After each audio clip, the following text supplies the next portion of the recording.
कहा जाता है कि जब भगवान श्री कृष्ण का जन्म हुआ था तभी से उन्होंने अपनी लीलाएं दिखानी शुरू कर दी थी। जब उनका जन्म हुआ तब उन्होंने अपनी माया के द्वारा सभी संतरियों को गहरी नींद में सुला दिया था।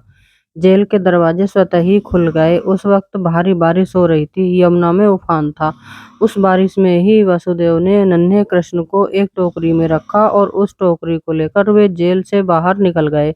कुछ ही दूरी पर यमुना नदी थी। उन्हें उस पार जाना था, लेकिन कैसे तभी चमत्कार हुआ। यमुना के जल ने भगवान के पैर छुए और उनका जल दो हिस्सों में बट गया और इस पार से उस पार रास्ता स्वतः ही बन गया।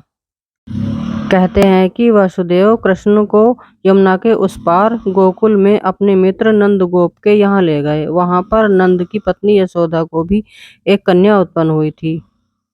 वासुदेव श्री कृष्ण जी को यशोदा के पास सुलाकर और उस कन्या को लेकर चले गए। गोकुल में माँ यशोदा का मायका था और नंदगांव में उनका ससुराल। श्री कृष्ण का लालन पालन यशोदा व नंद ने किया था। गोकुल यमुना के तट पर बसा एक गांव है जहाँ सभी नंदों की गायों का निवास स्थान था। नंद मथुरा के आसपास गोकुल और नंदगांव में रहने वाले अभीर गोपों के मुखिया थे। ऐसी ही रोचक जानकारी के लिए फॉलो करें।